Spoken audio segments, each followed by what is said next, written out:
За тэгэхээр шинэ эх оны төсөвт хөгжлийн бэрхшээлтэй хэрэглээд ер нь хэр хэмжээний юм уу гэсэн байна ер нь асуудлыг нь шийдвэрлэхэд хэр боломжтой гэж харж байна тань. За эх оны төсөвдөр хөгжлийн бэрхшээлтэй хүний хувьд нэг чухал одоо авааштай зүйл нь юу вэ гэхээр 6.9 тэрбум төгрөгийг бол яг хөгжлийн бэрхшээлтэй хүүхдүүдэд зориулсан үйл ажиллагаанд зарцуулаад төлөвлөсөн байгаа энэ төсөвдөр бол энэ нь бол өөр урсгал зардлын ангилалт байгаа. За энэ дотор нь чухал бас нэг зүйл нь юу вэ гэхээр Монгол улс нь хөгжлийн бэрхшээлтэй хүүхдэд эрт бүр жоохон багт нь оншилж чаддаггүй байсан байхгүй яагаад тэгэхээр тэр томоохон хөрөмжөнд байдаггүй. Тэгээ тэрийг бол шийдэж байгаа. Энэ бол одоо маш том давуу тал гэсэн үг. Нэгдүгээр та зөвхөн ер нь бол би болохоор ямар одоо зарчмын шаардлагыг тавьсан бэ гэхээр төсвийн бүх захирагч нар хөгжлийн төлөөх төслийнхөө хөрөнгө оруулалтынхаа 10-аас 15% хөгжлийн бэрхшээлтэй хүнтэй холбоотой хөгжил үйлчилгээнд зарцуулаад тэрийг харагдах байдлаар ирүүлээч гэдэг саналыг тавиад жил болж байгаа.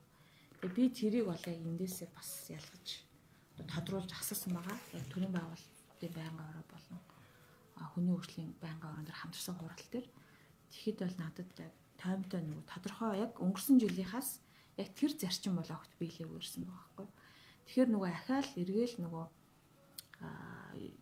хөгжлийн бэрхшээлийн үнийг дэмжиж байгаа гэж нэг ярьдаг, нөгөө талдаа халамж авдаг гэж ярьдаг. Гэхдээ яг нарийн тэр тоон энэ зарцуулж байгаа мөнгө нь тэр хүмүүсийг тэр хിവэр нь байлгахад зарцуулаад байна уу эсвэл хөгжил дэвшүүлэлтэнд зориулаад байна уу гэдэг ялгааг харж чадахгүй байгаа заавал нь эндээ л байгаа.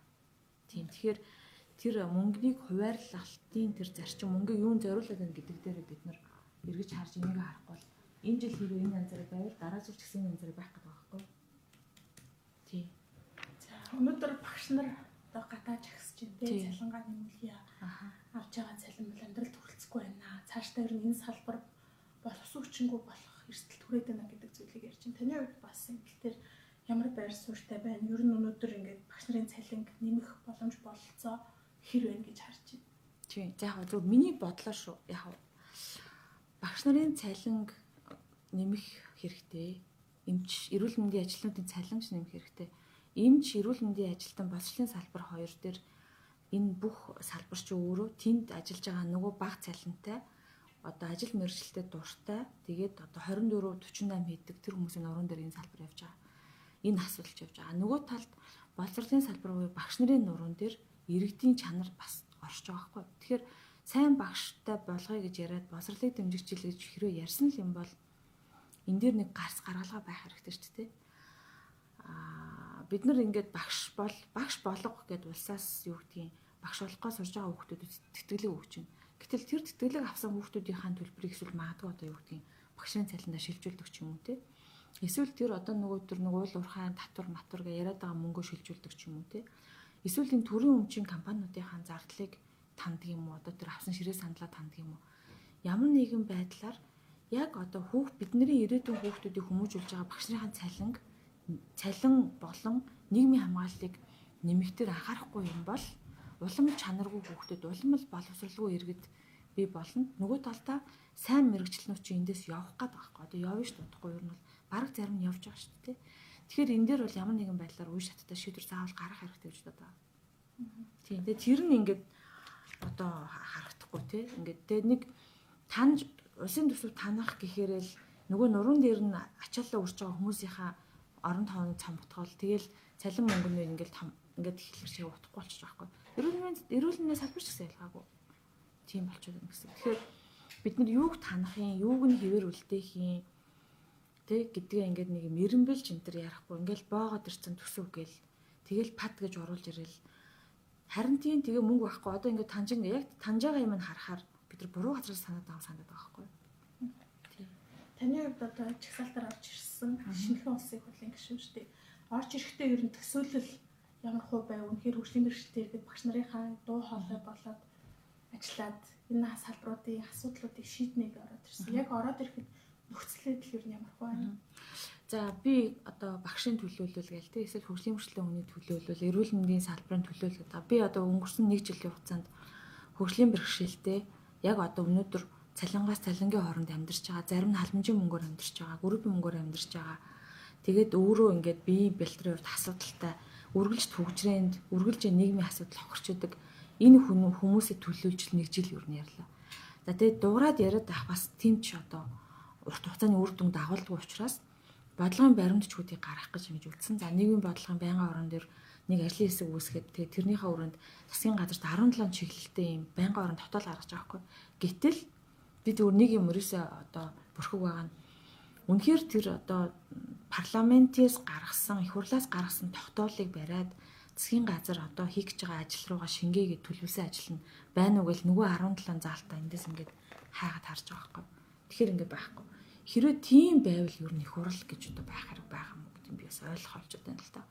Тэгээ ингээд тараагаадгүй энэ ч одоо ингээ 13 дөрвөн ажилтан цэг энэ дэр чинь цөөхөн байна гэдэг үзэхээр ер нь бол наа чин товчхон оруулсан ингээ товчлоод оруулсан байгаа. Дэлгэрэнгүйг нь бол бооцсон болохоор гэж хариулаад байгаа.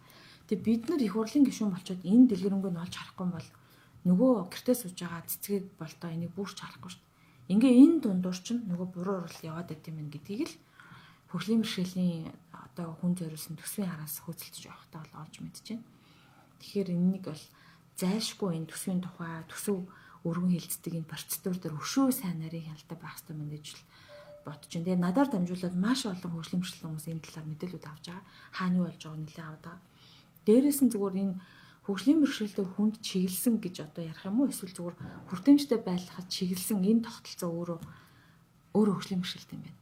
Одоо өөрөө тогтолцоо нь өөрөө хөгжлийн бэрхшээлтэй. Тэгэхээр бид нар суурийн засахгүй бол мянган бодлого, мянган сайхан хууль гаргаад ер нь бол асуудалтай л байгаа юм байна. Тэгэхээр энэ одоо энэ эрх бүхий субъектууд хоорондын харилцааг бид нар зөв урсгал руу оруулах хэрэгтэй байна. Засаг дарга ажиллаа жил болгон яамдтай гэрээ хийдэг байна. Тэгвэл тэр гэрээний дотор нь яг нөгөө хийх ёстой ажлуудаа тусгаж өгөх хэрэгтэй. Тэгэхгүй нэг юм хуулийн ерөнхий 5-6 заалтыг хэрэгжүүлнэ гэснээр тэр хүрээнд юу ийсэн мэддэхгүй тодорхойгүй явчихна. Тэгээд та нар энэ жил юу төлөвлөө гэд би чи гоё харилцаж байгаа ш. Зааж өгөө сургалт тэгээ гадны эрдэмтдийг авчираад за одоо та нарт ингээд би заагаад өгчлээ 32 индикатор шалгуурын дагуу ажлаа төлөвлөрөө. За юу төлөвлөг асуухаар 2-3 хаан засаг даргал мэдээлэл өгч очиж бус нь байхгүй. Ийм нүд чихгүй юм шиг ийм тогтолцоон дотор ер нь ямар хөгжлийн бэрхшээлтэй хүн ер нь одоо удаан тисэж үлдэх вдэ гэдэг л ийм л бодолтой ингээд цөхөрсөн байдлаас сууж байна. Багш нарын хувьд бол би одоохондоо багшийн нийгмийн асуудлыг зүгээр яг хувь хүнийхээ туршлагаар л одоо мэдж байгаа болохоос биш яг үннийг хэлэхэд ер нь бол том зургаараа цалин мөнгө нь хөрөхгүй байгаа. Гэхдээ багшны өсөж байгаа зүйл бол ганцхан цалин буюу мөнгөн дэмжлэг биш байхгүй юу? Багшийн өсөж байгаа нийгмийн хамгаалалт гэдэг чинь бусад тогтолцоонууд байгаа. Мөнгөн бус урамшуул хэрэгтэй байна. Орон сууцны асуудал хэрэгтэй байгаа. Багшийн эрүүл мэндийн асуудлууд хэрэгтэй байгаа. Багшийн ажиллах орчны асуудал хэрэгтэй байгаа. Тэр мэрийг ингээд зохицоорон шийдвэрлэж байгаа юмнууд нь боловсрол дэмжих жилийн хүрээнд бол би бас сайн харахгүй. Зүгээр яг баахан сургууль барина гэдэг нь бол байна. Гэхдээ сургууль барих хэрэгтэй. Гэхдээ хоосон хөнгөө сургуулиуд одоо баруун бий болох гэж зарим газар. Тэгэл дахиад нөгөө тамийн тогооны үлгэр шугаа буцаж орох гэдэг байгаа байхгүй юу. Гэхдээ хаана сургууль барьж мөнгө өрөөд хаана цалингийн насаад идэх юм бэ гэдэг яриа орж ирээд байгаа. Тэгэхээр тийшээ би яг хөгжлийн бэрхшээлийн салбарыг судалсан шигээ бүр амар гүнзгий гэж бас орж амжаагүй л. За одоо ер нь намын даргын асуудал улс орны хэмжээнд яригдахаар хэмжээд үрчглээ. Одоо үүнээс үүдээд төсвөө хилцэж чадахгүй байхын эрсдэл төрөөд байна л та. Ер нь энэ зураглалыг таны хувьд юу гэж харж байна? Энэ дээр одоо яг засаг огцрох хэрэгтэй юм уу? Улсын хурлын дарга огцрох хэрэгтэй юм уу? Тэгэхээр таны байр суурь юу ямар вэ? За би зүгээр ингэж бодож байгаа. Бид нар ингээд их хурл бол засгийн газрыг томилд тий одоо томилдог их хурлаас. За шүүх хууль тогтоох байгууллага бол хэн буруутай бурууг шийддэг юм функцэд байгаа. Тэгэхээр хүн аль функц болгон тэр тухайн өөрөө функцийн дагуу институтууд өөрийнхөө үүргийг бол бэл хэлэх ёстой. Хууль шүүхийн байгууллага нь хэн буруутай буруугүйг энэ иргэдэд мэдээлэх хэрэгтэй. Хэвлэл мэдээлэл нь зөв мэдээллийг хүргэх хэрэгтэй. Их хурл энэ ямар хуулийн асуудал төр хийдэл байж юу, ямар асуудал байж юу гэж тэр хууль тогтоомжийг засах хэрэгтэй.